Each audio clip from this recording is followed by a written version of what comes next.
Hi, this is Ashraf Ismail, Game Director of Assassin's Creed 4 Black Flag, and we're here to give you a taste of our Caribbean open world. At this point, we are catching up with Edward in between missions, and we need to head to Havana for an important meeting. With Black Flag, we wanted to bring you an open world unlike anything you've experienced before, our most unique world with massive cities, but also a Caribbean environment that is filled with exploration potential. The world is filled with a lot of loot, a lot of treasures to find. As we see here, there's a sailor. We're gonna loot him and we're gonna find a treasure map. Treasures are very important in the progression of Edward and the Jackdaw itself, which is your ship. This treasure map is asking us to go to an island called Misteriosa. Misteriosa is fairly close by, but as we zoom out, we can see how massive this world really is. We have over 50 unique locations. These are big places that you have a lot of things to find and do. This is the Jackdaw. This is the second main character of the game. This is your baby. You need to take care of it. You need to upgrade and customize it because it's going to be with you for the long haul.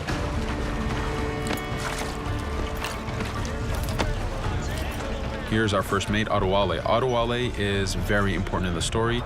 He helps you gain the Jackdaw and gain its crew. In the distance, we can see Spanish and British ships fighting each other. We can jump into that fight and take advantage of them weakening each other off, but instead, we're gonna head to Misteriosa for that treasure.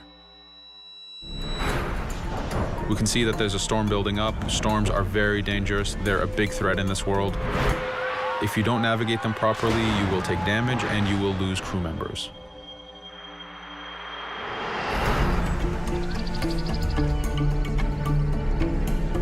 Misteriosa is a Mayan ruin, one of the unique 50 locations we have in this world. Everything you find, everything you do has some type of value for you.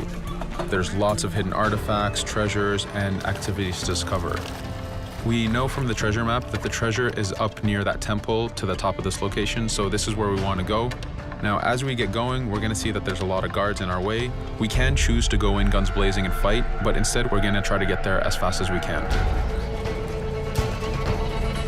Using Edward's navigation ability, we can scale this temple without a problem. Now that we've reached the top, we know that the treasure is near that fountain.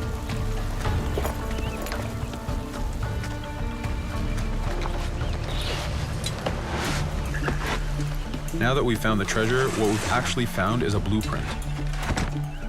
Blueprints are required for the biggest upgrades on the Jackdaw.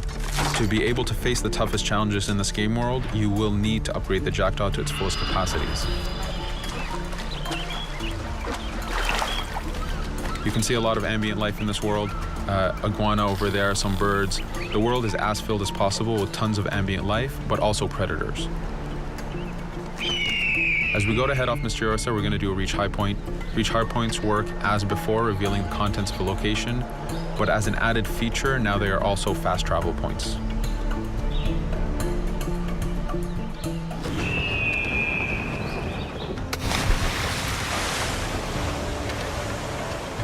So now that we're back in the ocean, we see our British frigate patrolling the area. Using the spyglass, we're able to see that it has a lot of cargo. Cargo is very important for you to get those upgrades. Here, you can see the upgrades that we've done to the naval combat.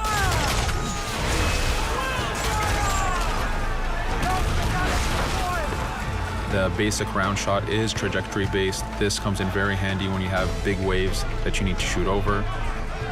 By hitting the hull and not the sails, we also expose weak points to do extra damage. As we get in close, we're going to unleash the heavy shot. This is the shotgun in the naval. When a ship is demasted, it's the cue that the ship is now boardable. Virtually every ship in this game world is boardable. Boarding is very important in AC4. As a pirate, this is something you need to do to gain cargo and to plunder the ship. Here, we start the boarding from any angle, any orientation we wish. We have two objectives. One is to take out the crew, so we're going to use the swivel gun.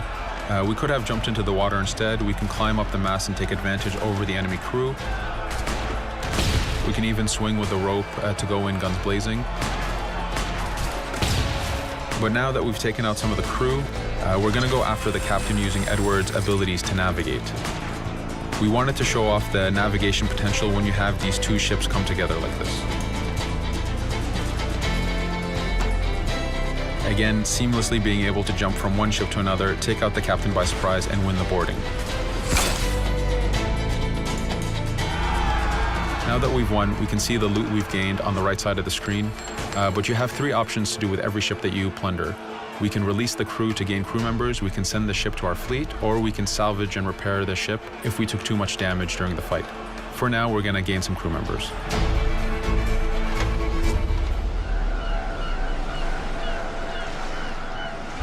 Now that we have cargo and the blueprint, we can now build the upgrade.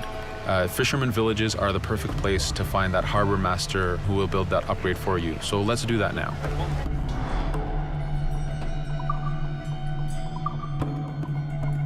The Jackdaw has many upgrades, 4 weapons, 4 defenses, 4 utilities, and you will need most of these upgrades to take out the biggest challenges in this game world, the biggest enemies to fight.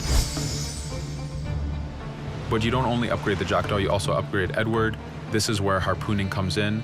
You use the harpooning system with hunting to get the goods to be able to upgrade the number of weapons Edward can carry, the number of pistols he has, even his armor. But for now, we're going to continue our journey to Havana. In our path, we see that there's a fort. It's blocking our way to Havana, so we need to have mastered the naval combat to take this fort out. But since we've recently upgraded the mortar, let's use it to take out the fort towers. Now that the defenses and the towers are down, we still have to infiltrate the fort. And this is where we see Edward and his crew raiding the environment. We're looking for the fort commander. Taking out the commander gives us ownership over the fort. A fort that you own will work for you. It will attack your enemies. It also unlocks a bunch of side missions that are linked to the fort itself.